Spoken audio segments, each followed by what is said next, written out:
this Yep. makes sense to me. This is what I need to do. Kirk, can you help me? Can we get some other guests on with me? Get another expert on. Like, you're a branding expert, you're a marketing expert. Your audience and my audience are going to mesh together. What's the saying? A rising tide rises all ships. For me, it's a bit of an abundance mindset. Vibe, your vibe, let it collide. Find your tribe where truth can't hide. So vibe, your vibe. Welcome. Today's guest is someone who radiates sunshine and soul. She's not just a consultant or a coach. She's what she calls a professional lover of life. For more than a decade, she's helped brands and leaders find their voice, show up authentically, and bring more joy into their work. From commercials and spokesperson roles to deep strategy sessions, she blends creativity and clarity, business with spirituality, and strategy with soul. Please welcome to Vibe Your Vibe podcast, Toni Bubb.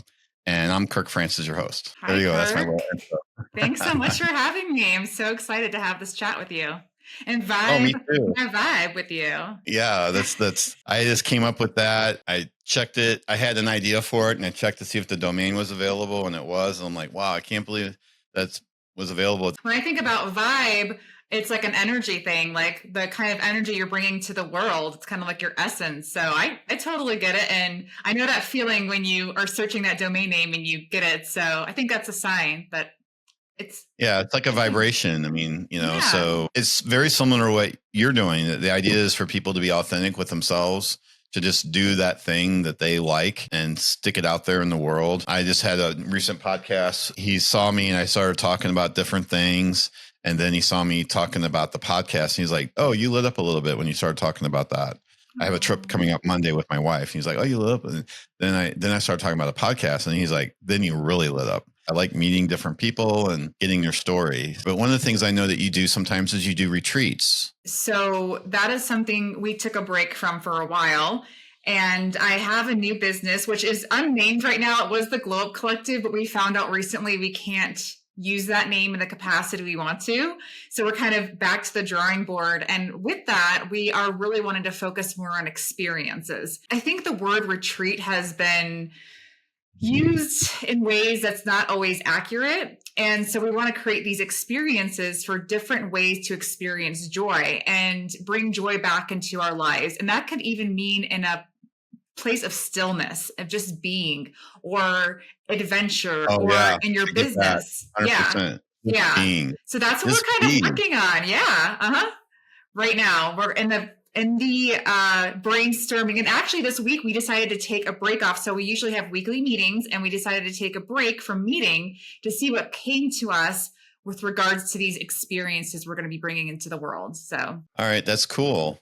Because I just think I've never been to a retreat. I haven't been to one recently, but I remember the retreats that I have gone to have been, I think, life-changing. And I think part of that is silencing the rest of the world. The retreat that I was at, there was no cell phones allowed. So, love that. When you show up, you don't even show up. You're not even allowed to bring a cell phone with you. They don't want you to show up with a cell phone, is the way that one worked. I mean, so obviously it's been recent enough they've had cell phones. Yeah.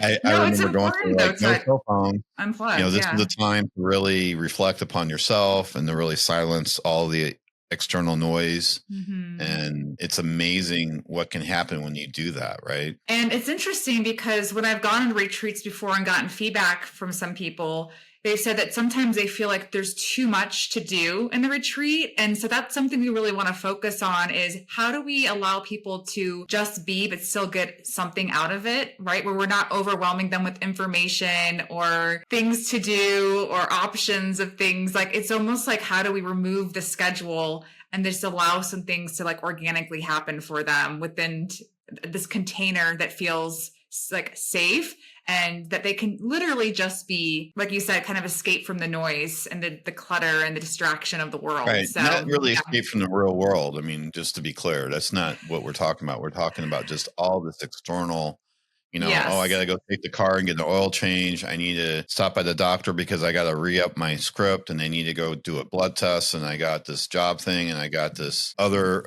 activities that I need to handle. And it's just, all these distractions, right? Right. And taking that time out to really give back to yourself. Do you also do yoga? I have done practice yoga. I don't think it's something that I would say that I do daily anymore, really. I have other things that I do. So the exercises and things I choose to do are more intentional with regards to what happened to me last year and my surgeries and stuff like that. So I'm about to say I don't do yoga, but it's not like a practice I have to do every morning kind of thing. And I've gone to yoga retreats and they were very enlightening, but it's nothing, I don't really get stuck in doing something every day. If I feel called to do it or if I want to go do yoga, I'll do it. But some people, I guess maybe that's what I have reference to. I guess Yeah. I remember you saying that you were going to a retreat and there was some yoga part of that retreat. Yeah. Mm-hmm. Okay. So I think it's what's important. part of your practice right now that you do? After my surgery, I had an abdominal surgery. And so I had to do a pelvic floor therapy and I learned a lot of new things. My body and my nervous system was such in shock that I was told I couldn't stretch either.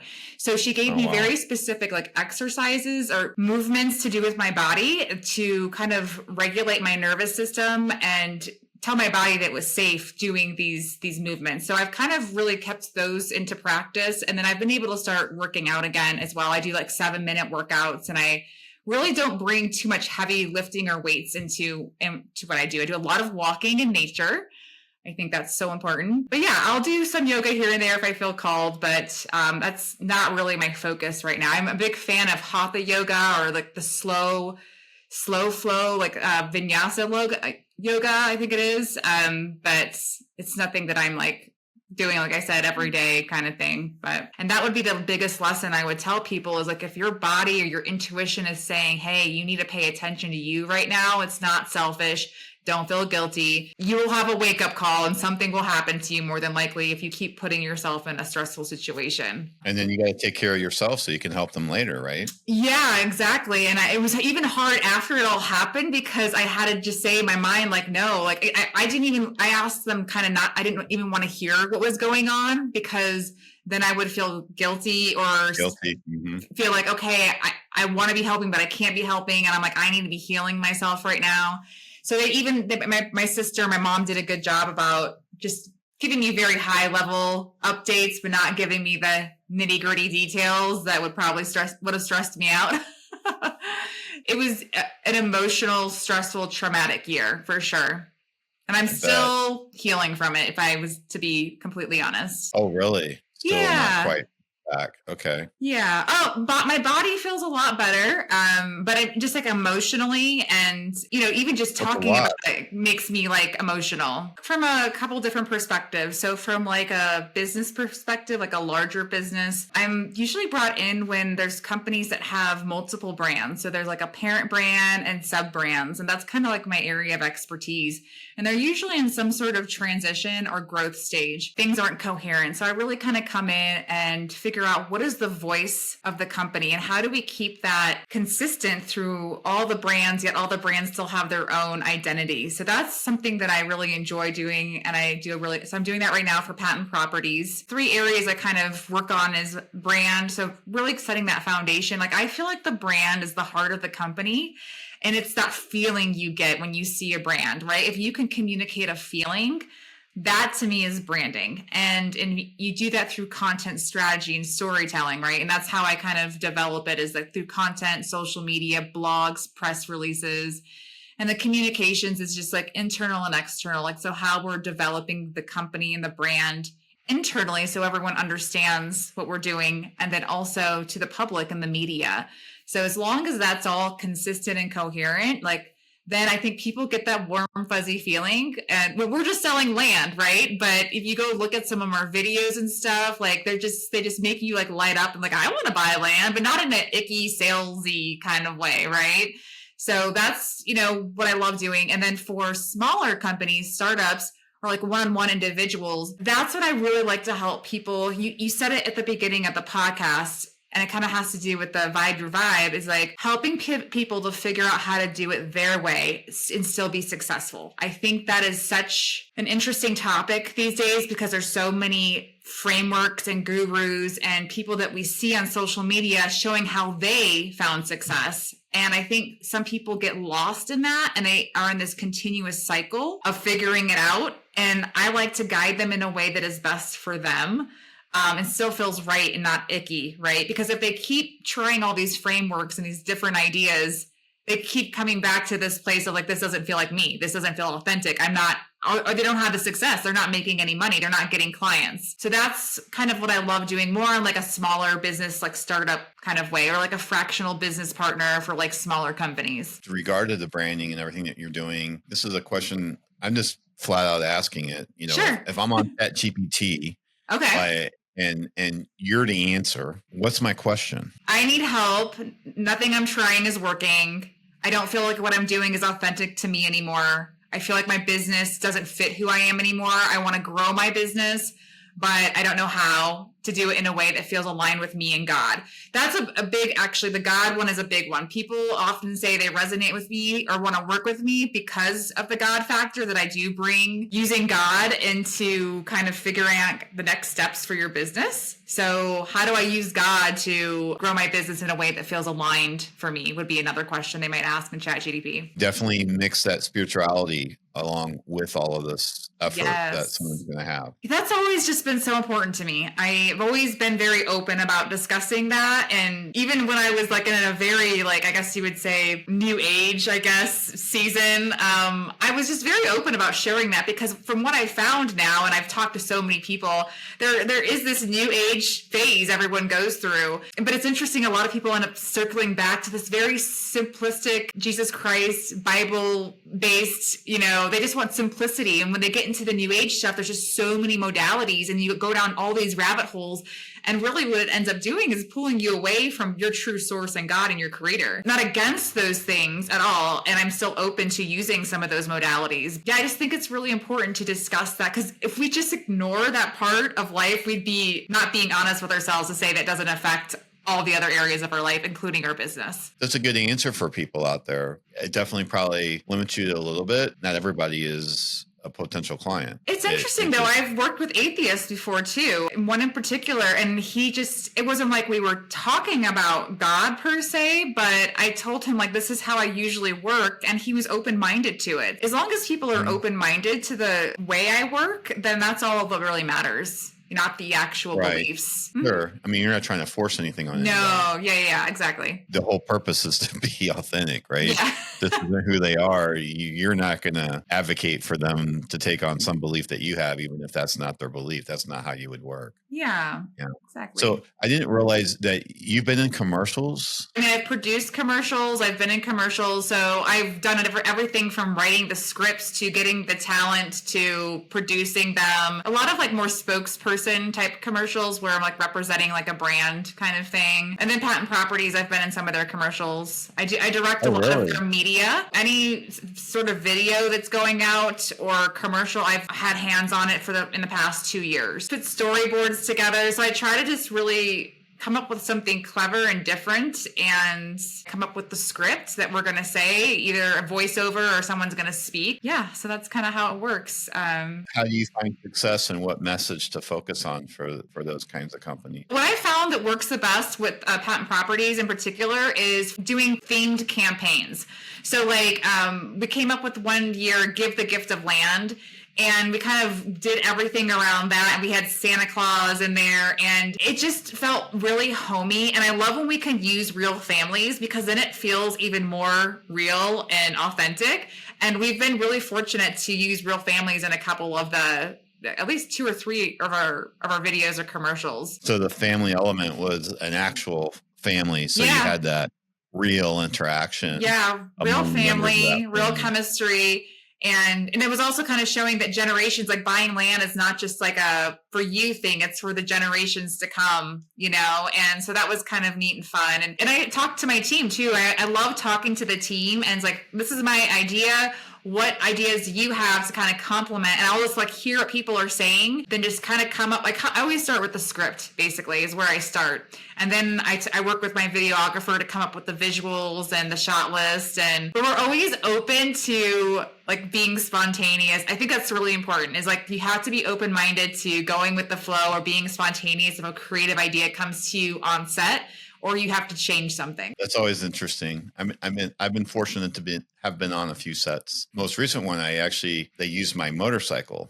Oh, what kind of motorcycle do you have? I have two right now. I have a Indian Scout Bobber, and then I have an Indian Chieftain. Nice. Sure. And it's the elite one from 2020. So it's this red and black with the candy. Oh, cool. Paint job. So I really like that. Was kind of my dream bike, and it just happened to happen. I haven't ridden recently a whole lot. My bobber's got like getting close to 40,000 miles from 2019. Oh, wow. So it's not that old of a bike. And the other one has got, I think, 10 or 12. Where are you located? Lake Worth, which is just south of West Palm Beach, Florida. Oh, okay. Florida. Okay, cool. And where are you at? Usually I'm based in Texas, but I'm currently in Colorado. So we kind of bounce back and forth from Colorado a lot. We love it here. Durango, Colorado. The weather is like... Oh, Durango. Okay. Yeah. That's a nice area. Absolutely perfect. Yeah, we're actually thinking about doing a retreat here. Did you ever get over to Mesa Verde? We've gone once, I believe. Yeah. Mm-hmm. Oh, that's really nice. Yeah. We went in July. We do a lot of camping when we go, but we also kind of split camping with hotels. And my wife we were driving through the campground, and she's like, I want a bed. I'm like, okay, we'll go in and see if they got a room. So we went to the hotel there in the park, and she's like, you got a room? Oh yeah, we got a room for you. And she's like, yeah, air conditioning? She's like, well, no, we don't have air conditioning, but we have blankets. And we're like, well, why do I want a blanket? It's July. And we found out. Oh, got really cold at night. That's crazy. So she got lots of AC. Oh my gosh. Yeah. It does cool off quite a bit at night, but and the air is so fresh here. I love it. But go back to the commercial. You said that the motorcycle was in a commercial? Yeah. So it's, I'll mess it up. His name. It's Beard and Hat Actor, I think is his handle on Instagram. Okay. And so he was in Father of the Bride movie with Andy Garcia. Okay. And Gloria Stefan. I guess he's selling hats and different things and created a new brand, and he wanted to make like a little commercial for it, and he wanted a motorcycle for the shoot. And so I was there and helped out with the motorcycle side. So yeah. That's awesome. I mean, he had it all put together. I mean, it was amazing. The shot list and with everything. And the final resort turned out really well. I was really happy to be a part of it. But my main part wasn't just a motorcycle. Fun. I mean, I did help hold a reflector a few times. Oh, there you go. Hey, there's a lot of people. I once did a really big commercial for it was like Methodist or one of the big hospitals, and I've never seen so many people on a set, like all the different like names, and it was just like it was crazy. That was like probably I've been on one like that, and that's when you learn, because I was the still photographer. Oh, okay. On one, so like, how's the shot? Look at the shot, see what you see, and I go, oh well, there's a couple of trash cans down there. I think they're in the shot. I don't want them in the. Let's get them out of the shot. We don't need them there. And I'll go down and move them. He's like, no, you sit right there. You got on the radio. Yeah. You got one job. Everything. Your job is to take the picture, nothing else. Yeah. That's good. That's a good feeling, though. Experience. It's nice when you don't have to be the jack of all trades sometimes. You can just go and do your thing that you love doing. So it's I think it's kind of cool. But that's why at the end of the movies you see all those names. It's because there's just so many people on right. You don't realize like what it takes to put a movie together. I mean, even privy to be part of some of the scenes of what do you call it, like a little indie movie indie show film. Even that, there's still quite a few people, even when you're on a low budget effort. I mean, I can't remember how many different people they had. You got to have a sound person. You got the director there. I mean, it's and all the talent. And I mean, it's amazing. It's on a very small effort. There's still a dozen or so people, because that's what it takes to put together a production. It's really difficult if you're solo trying to do things. It is it's fun, and the energy is fun. I don't know if I could do that every day, because I'm usually exhausted after I'm on those types of sets. Oh, wow.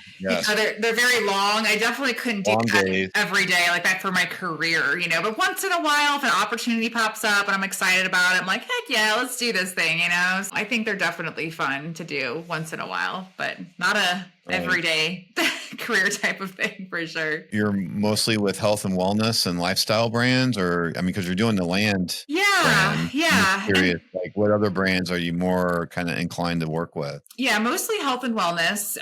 So I've worked with like acupuncturists and functional medicine doctors. You have to be an advocate. You have to be your biggest advocate for yourself and your health. And if something doesn't feel right, then you have to look for someone else, even if it's a pain in the butt. And it sounds like you found someone good. So that's probably what happens with my ENT.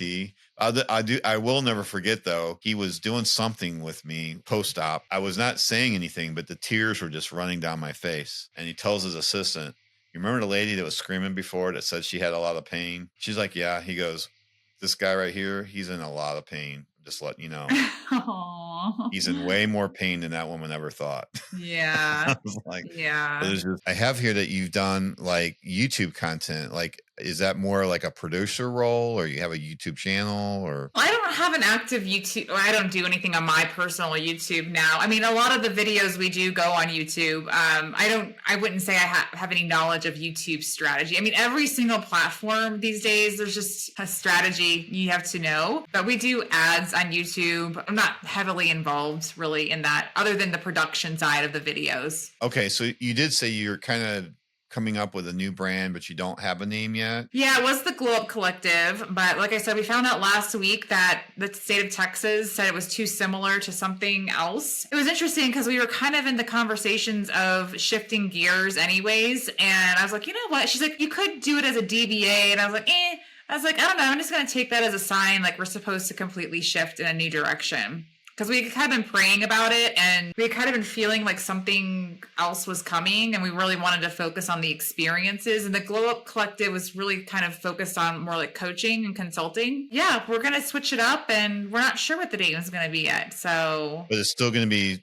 more focused on coaching. It is, but I think the experiences are going to kind of be the highlight, and then we're going to maybe partner with coaches. I don't know if the coaching is going to be like the main event, basically. I think the experiences are going to be the main event, and then there's going to be coaching available through maybe people on our team, and then we're partnering with other coaches as well to refer people as well. So for things that we don't want to do, or I have a colleague, her name's Lindsay Leahy. She is the founder of a company called The Restoration Project. She has a book out. Actually, I should probably introduce you to her. She'd be great on this. She's kind of wanting to focus more on one-on-one coaching, but not really do group things. So we're kind of like going to help each other and do referral programs. Well, definitely keep me posted. I'd like to hear about all that too. I mean, I have a thing that I'm working on, and we'll have to share that. Okay. Same kind of ideas. I think there's a lot of synergies there. And the thing that you said that I really thought is intelligent was we're not going to do the things we don't want to do. Yes. It's not that I don't want to do coaching. It's just that I don't feel called to have that be the main thing. I'm excited to do these experiences and just really see what comes of those. And it's very interesting that was the first thing. It's just impossible to do everything, right? Yeah. I mean, you're not giving your all to something's going to have to lack if you were to try to do everything. And so you'd rather just focus on the event and give the best event you can, and let some other folks where they can focus on the skills and talents that they have and share those with the same group. Exactly. I don't even know if I want to do like facilitate it. Like, I think maybe I'm just the connector and I'm bringing everyone together. Yeah, because God hasn't really given me like, for my coaching and consulting, I kind of have like a way that I help people navigate through things, whether it's like a questionnaire or like, discovery calls or whatever it may be. And because I haven't had anything clear come through me, I think that I'm just really the connector of like bringing all these people together, like not facilitating it, but like just kind of stepping back and letting people do their thing. Like, I don't know if I want to be the one teaching all the time, if that makes sense. I think I just am still in this stage of, I want to just like try to kind of chill, like do my thing, like not overwork and do a lot of work. So I'm just, what's the funnest thing I can do? And I'm really good at connecting and bringing people together. So that sounds amazing. I like that. That's kind of where I'm at right now. I love it. Yeah. It's a good place to be. Yeah. I enjoy doing this. I have to figure something else out. I mean, obviously everybody has to make a living. I guess my thought is that'll work its way out. I agree with that. Yeah. It sounds like you're doing kind of like we're doing. We're just kind of like, I've been being interviewed. Like I had this pre-podcast interview with this 7-figure coach. And the thing is, because I've done this long enough, I'm like, she's going to think I don't have my together, and she's not ready to talk to me, kind of thing. And she ends up trying to pitch me like her program, but she was sitting there and I'm just going to be completely vulnerable here. Because after the call, it kind of made me feel like shit. She was kind of like, you can't go build a business based off your intuition. Like, people are off in this world, blah, blah, blah, thinking that's possible. And I'm not sitting here saying that I'm going to build a business off of just my intuition and manifestation, right? I understand that action needs to be taken place. But what I'm trying to do that's different is stop forcing myself to do it in all the ways that everyone's telling me to do, and just take each step forward in a way that feels right to me and to my team. And that I have never done before. And then it's like, how do I teach that to other people? Because it's like, how do I teach it if I'm literally going through it right now? I'm like, that's what I just need to do. I just need to share the experience, like super raw and real. Like, this is what it is. Like, me and Katie are going to say, hey, this is what happened. This is what we're feeling. This is what we're doing right now. Like, and it's kind of just putting all your shit out there, and it might look like a mess, but it felt so good, to be frank. Like, I felt good when I was like, okay, there's no more Glow Up Collective. There's no more, we're focusing on this business glow up program. Like, let's just see what comes by building a community and talking to other people. I'm kind of curious, have you had anything coming to you? You said you're working on something, or you're not quite ready to share yet? Oh, I can definitely share a lot. I mean, we're working on the website, so it's actually active. It's called Authority Union. Okay. And building a business and building customers and clients through building your authority and thought leadership. And how do you do that? Is you do that through showing up, podcasts, webinars, and content. That's essentially it. That is it. One of the things that I'm trying to do myself is make sure I'm keeping all my content up, on a consistent basis, doing these podcasts, as you know, because you're on it right now. I can't go out and advocate for people to go do a podcast if I can't even do it for myself. Right. And then on top of that, I can't even know that my team is going to be able to keep up and deliver if I can't do it. So sometimes we miss, I'm not going to lie to you. We've missed a couple of weeks here and there. Predominantly, we're doing a 2 episode a week production. That's awesome. And so it's a serious effort. It's not easy. And so, I'm getting ready to go on vacation for 3 weeks. Right. So this week I've already recorded, I think, 5 episodes and I've got 3 more to go. I got 1 after this, in fact. So we're trying to, bank up some episodes to make sure I got 2 in person. Ooh, see, I want to do more in person ones. I am kind of over the whole virtual thing. I think that's why I want to do experiences, because I'm just like burnt out of the whole Zoom and virtual, and because I've been working remote for like over 10 years now, and I'm just ready for some in person. I totally can relate to that because I was working remotely prior to COVID. Right. So I had been working remotely since, I want to say, 2013. Yeah. I was part-time remote. I wasn't full-time. I think I got full-time in 2014 so I've been remote for over 10 years. Yep. Full-time, 100%. Everything was remote. And so you miss that human element. And I just don't think there's anything that can replaase that. I love doing the on location. I just did one yesterday. It was at somebody's house. Actually, it just posted. It just posted on LinkedIn, a behind the scenes photo. I'll probably miss his name, but Henry Katinda. And he's from Uganda, and he was here to help fundraise for a school. And we did a fundraising dinner. And I got to share the story because I just found out. Yeah. And in the podcast, we talk about he was short like $24,000. So from the time that I recorded the podcast on Monday, so from that time till today, he got the money. Oh, wow. That's awesome. So it's super exciting. He's got first floor walls are all built, and he's got the water well built, and he's got all this other stuff. So now he's going to be able to finish the first floor, and now he can start in on phase 2, and he can actually open in February when the what do you call them, TAMs. So when TAM 1 starts, which is like semester 1 starts in February, he's going to actually be able to be open. That's so cool. I'm super excited. And my friend that introduced me to him, Geraldine, she was on as a podcast. So she's actually hoping to go over there in February and be there for the opening. So it's all very exciting news. That's super exciting. Yeah. And that's where it all, look how, and so actually a guest that I'm having in person on Friday came from me going to that dinner. See? And he's going to be wonderful. I don't even have to go through it to even know he's going to be wonderful. And it's Right. going to be an amazing story. And we're doing it in person. I don't have a full-time studio because it's just not practical to keep it, but I participate in a group, so I have access to Oh, a studio. I still don't know what room we're going to pick, but we're going to be able to do it in the studio in person. I love So super that. excited about that on Friday. Yeah. I mean, I'll tell you right now, I definitely think there's a need, especially with the women entrepreneurs I've been talking to. They're at this stage where they want to start sharing their stories, or they want to start helping others share their stories, but they don't want to do all of the production and the guest management and the video editing. They don't even want to build out the teams to do that. They just want to pop up and share their story and have it, done for you. So I definitely think there's a need out there.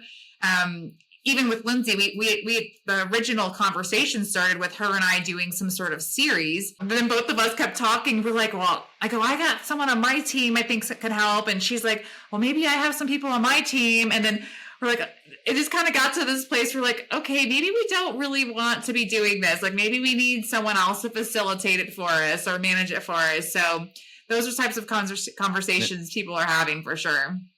Oh wow, that's very inspiring to hear, Yeah. because that's what it's all about in the sense, because if it's anything like it is, I mean, everybody that has a team that's supporting them and help. I mean, I don't know how big your team is. I have a team of 12 that help. I don't have a team of 12. I have a team of 1, maybe and a half right now. We're like just Right. starting. Well, we're just starting to. Yeah. I mean, I have had my business for 6 years, so it's helped. I think it's good that we share this though, because a lot of the times you just see like the success stories and the after everything. This is like the messy, in between. Definitely the messy. Yeah, the right. messy beginnings, right? And the messy beginnings, exactly. And you have to have an appreciation for this, not rush it, like you have to just trust that the pace you're going, like there's no hurry. Like I think before, when I was doing my startups before, I always felt like I was racing to the finish line to like get something done or to achieve something. Now I just love that it's at a much slower pace, and it kind of contradicts who I am, because I am just like a person that likes to get things done and to move fast. And I sometimes think that God had me go through all the stuff last year to like literally force me to like slow down my life, slow down my thinking, and just pause and not force myself to keep moving forward and not give a shit what anyone else thinks about me while I'm doing that. And that's why the other day was kind of threw me off a little bit, because I felt so confident and how I've been moving forward. And when it kind of shows how quickly someone can influence like your thoughts and your beliefs about yourself. Like she was just kind of looking at me saying like, well, sorry, this isn't going to work this way. And I was like, I feel like it's the best for me right now. And that's all that matters, Yeah. So it was just an interest. The day threw me off a little bit, but I kind of bounced back. Well, and maybe you're just going to, I'm not trying to present this as an idea, but even if you fail or misstep, you misstep forward, right? I mean, the one way we learn is through failure. And in my opinion, it's one of the best ways to learn. I just think that maybe she's not seeing the full picture and understanding, and hasn't walked your path either, right? So, yeah. Maybe it doesn't work out perfectly like it did with your name. That's my connection I'm trying to make, is because you had mentioned the name and it didn't work out. Here's the crazy part though. I even see like this conversation as a validation even from God, because the first thing you started off with was the retreats, and we hadn't done retreats in a while. So like to me, that was like a God wink saying like, keep moving forward and that exploring that, like keep growing that thought and idea. So guess what? There are people out there that you haven't talked to, like me, face to face. Yes. I still remember you for retreats. Exactly.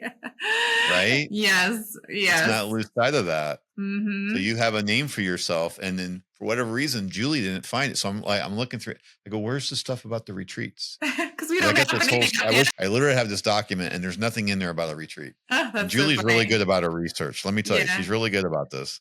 And she's got years of experience. Like before I hired her, this is what she did. Okay. So we've got the right team put together to do this. And Yeah, So that's a sign. And I feel like you bringing up your thing and me telling you my experiences is a sign for you too. Like, I think that's why we have to have these conversations, because whenever you're starting something new, whether you want to admit it or not, there's still that little voice in the back of your head. There's like that little doubt, or there's like, is this going to work? Is this going to be successful? And I think that's why we have to have these conversations, because it's just God's way of validating what we're feeling, and just to keep taking one little step forward. It's like, right. I don't have to like go make hundreds of thousands of dollars yet on this retreat, whatever experience we're going to do, and just see what it's going to become. I'll share as much as I can. And I have a new partner, and it's not what we're talking about right now. Okay. He reached out to me because he saw the podcast series, and we're working on something where I would basically be sitting down with founders and CEOs and doing podcasts. Okay. So it's a little unrelated to my little thing that I'm doing. The idea is it supports that effort. So I'd be a founder in that effort as well. At the same time, though, by sitting down with these folks and having them actually experience it, creating the content and putting it out there, my goal would be, okay, hopefully by sitting down with hundreds of people in a year, in a 12-month period, there's going to be some of them that go, you know what? This makes sense to me. This is what I need to do. Kirk, can you help me? Can we get some other guests on with me? Because the idea how it works, you probably understand this too, is you get another expert on, like you're a branding expert, you're a marketing expert. This is kind of in my wheelhouse too, right? Your audience and my audience are going to mesh together. Right. And then we elevate each other. And, what's the saying? A rising tide rises all ships. It's a bit of for me, it's a bit of an abundance mindset. Yeah. I think, by having an abundance mindset out there, it really, I got my first taste of it. I'll have to call them out. I went down this path inside of this marketing path. And I thought what I wanted to do was marketing like Josh Nelson does. So Josh Nelson runs an organization called 7-Figure Agency. So I'm going to call him out and say, if you're interested in having an agency that does marketing, definitely check them out. For me, just like you said, it didn't really match to kind of where I wanted to go. And when I had a conversation with him, when I decided to disconnect from, because it's in a group, you have to pay to be part of the coaching group and stuff. And I said, I don't want to do this anymore. And they're like, well, what do we do wrong? Or is it finance? I go, it's alignment, guys. And you're not doing anything wrong. It's just alignment. It's just that simple. And I'm kind of wanting to go another direction now. I think you got a wonderful program. You offer a lot of value for the program. It's in person. I'm in Florida, and he does these in-person conferences in Miami. So it's very convenient to me, right? But the one thing that I learned from that group, which is just amazing, is this idea of abundance. Here you got this group of hundreds of guys. They're all in competition with each other, yet at the same time, they're not. Yeah. Because they understand that there's so much need out there for what it is that they're doing. They even talk about it on stage. The guys will get up and say, look, I'll get somebody on the phone call and we'll do a discovery call and we'll do a strategy session. And it's just like, this isn't going to work for me, but I think I know somebody that you could vibe with. Use my podcast. I love that. Let me refer you to them. Because for me, I don't, it's just a matter of it. It's not that I don't like you. You're going to align better with this other person. And it's that simple. It's because I started out this whole pathway of getting out. I have a background in IT. So I started this whole pathway with starting out as a headshot photographer. And I was like, why would somebody hire me over, say, Peter Hurley, who's my mentor? It really shocked me, but I met a couple of people that can't stand the guy. And I just didn't understand how you could not like Peter, because I just think the world of him. Even though you think the world of this guy, there's going to be people that they would never hire him. They might think the world of you and they want to hire you. So it doesn't matter that you're maybe not quite as good at, here's Peter and here's the rest of the world of photographers or hobbyists. And then you got the guys that have been trained, and then you got me that kind of got mentored. So, we're way up the line as far as skill level, right? Definitely can deliver a really good headshot. That was something that really spoke to me in the sense that, you and I could actually be doing the same thing, but for whatever reason, they meet you and they just slide up, and they meet me and they're like, oh my God, I could never stand to be in the same room as that guy. Or vice versa. They're in with you and they're like, oh my, Toni just, she's just too happy and I can't handle it. That is not true. Well, you brought up a really good point, though. I want to kind of bring to awareness. I think some people hold back moving forward with their gifts because they think that there's people out there already doing it. So they're like, well, if there's so-and-so already doing it and they're doing a good job, why is there any need for me in the world? And I think that holds a lot of people back from really following what they feel called to do. That held me back a lot. Held me back a lot until I could move past it. Yeah. So help out the listeners. How do you move past that? Yeah. I mean, it's something I'm actually working through. I actually realized that in one of my reflections the other day. You have to remember that you have been put here for a reason. And that's why I always put my connection and relationship with God first, because if I understand that there's a value and a reason that he put me here and I'm still here, like I didn't die, right? Like I'm still here. There has to be something I'm bringing to the world that is a little different or unique for someone else. Like you're saying, doesn't mean that there's someone out there not doing it better than me.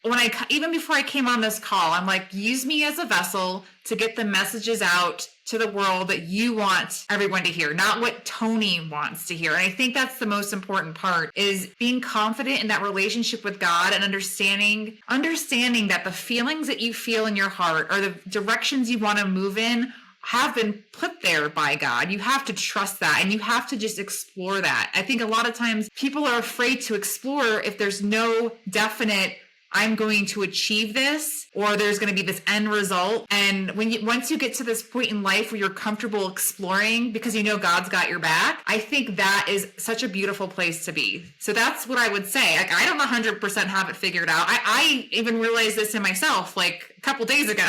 So I don't have it all figured out. And I think it's being okay with not having it all figured out. Saying it's okay that I had this 7-figure coach knock me off my confidence a little bit the other day, but then just jumping back and just continuing to go and not giving up. I think that's the thing. A lot of people just decide to give up and go back to whatever they're comfortable with. You're never going to be fully comfortable with discomfort. Right. You're never going to be fully happy or fully fulfilled. Like, Kirk, I'll tell you, you'll appreciate this. We're driving to Durango and I see the sun setting and I'm listening to the song and it's about like, you're so blessed. You're so blessed. You've got a heartbeat in your chest or something like that. And I like started to cry and I was like, I don't even know why I'm crying. It wasn't the song. It was like, I was looking at the sunset. I heard the song. And in that moment I was like, cool. I'm like so happy just to be here on earth. And I've literally never really felt that way before. Like I am just happy and grateful for this little moment of a sunset and this happy little God song.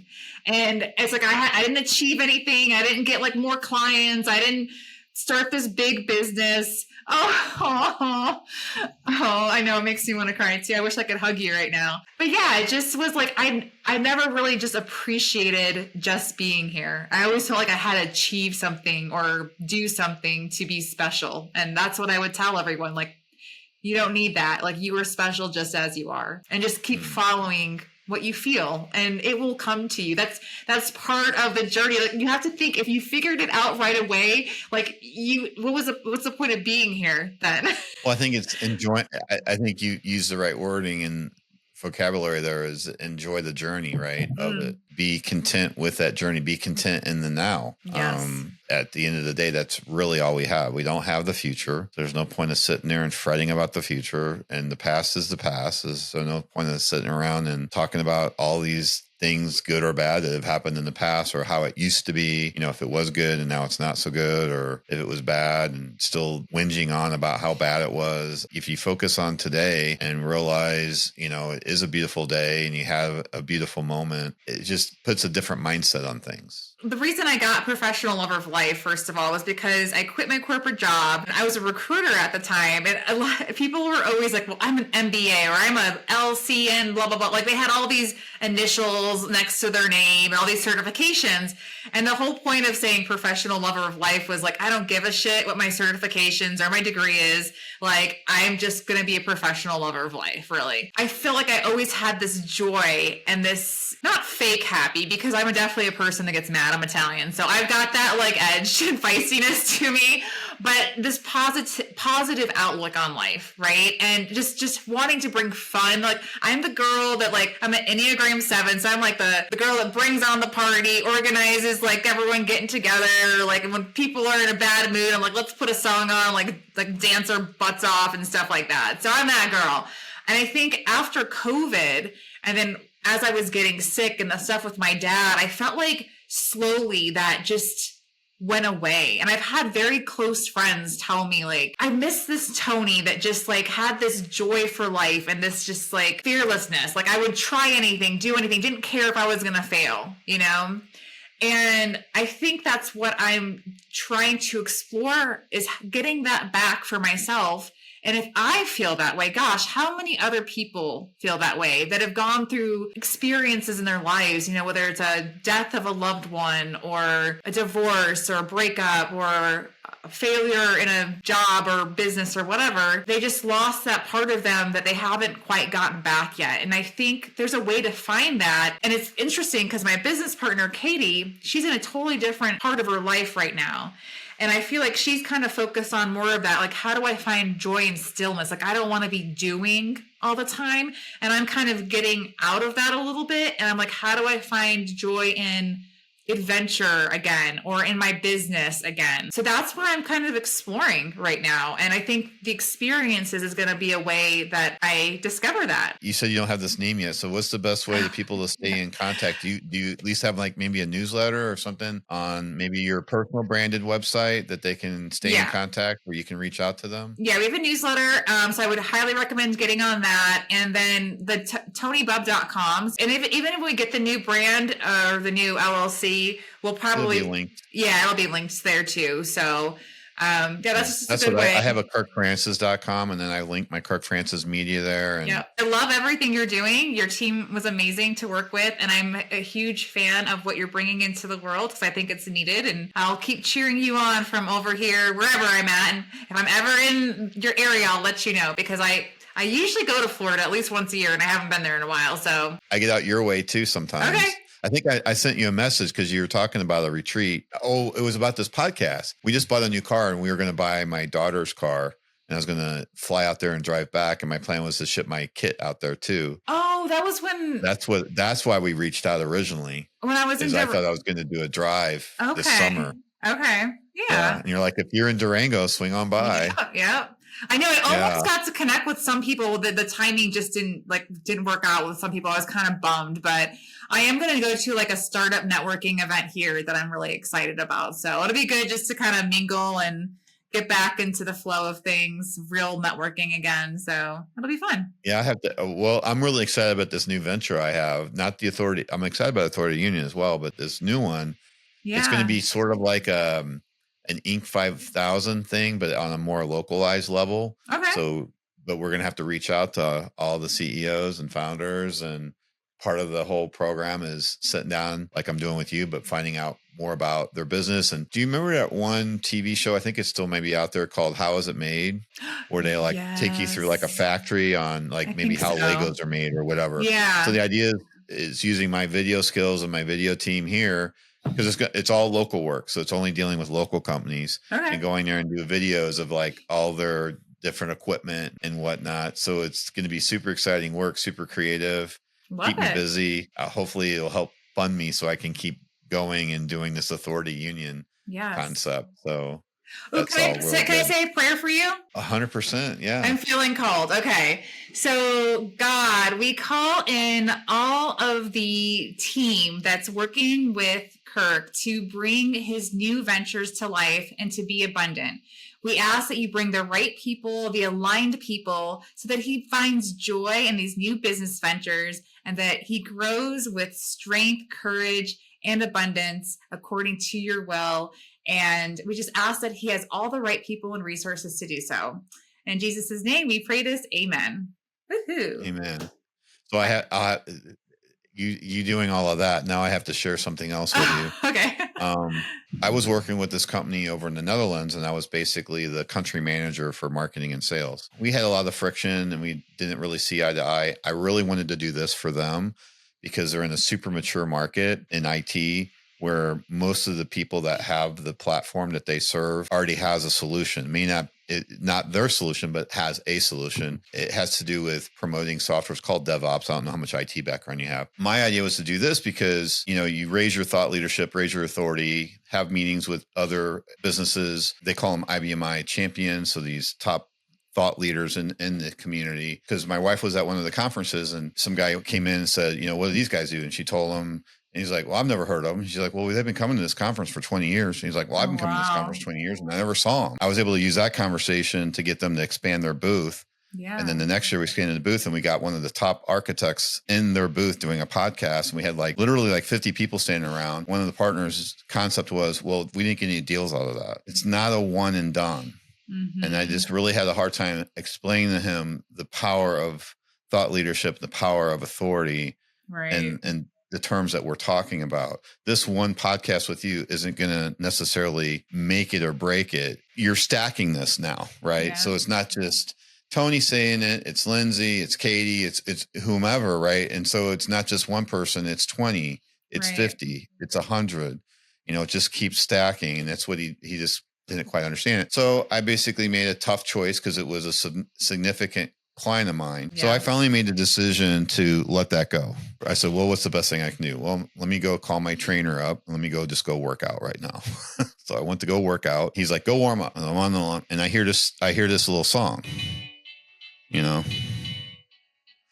I'm like, I know that song. I like that song. I go, who is that? Who is it? I'm on the Stairmaster. Who is that? Who is that? I finally just gave up and I said, well, I got to go over there. And they had the song on the TV screen so you could go take a picture of it. So I walk over and the words that they said when I got to the screen says, my father said, don't worry, child.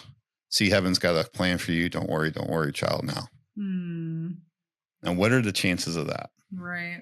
That those are the words that are said when I get super close and can actually hear it clearly. Yeah. I don't know what the plan is.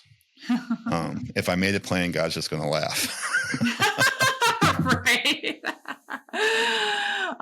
But that's what I love about you, Kirk. I don't even know you, but I have to just give you a huge compliment here because for a man, I feel like you are so in tuned, vulnerable, compassionate, empathetic. You are just very, but you're still masculine. I'm far from perfect. Just realize that I have lots of negative points. I'm not. The reason why I'm still married is my wife is my angel on earth. And I'm her she's double done a good on job earth, with you. No, but I think you're setting a good example for men to be vulnerable in a space of business conversations, essentially. But it's not like, I don't know how to explain it.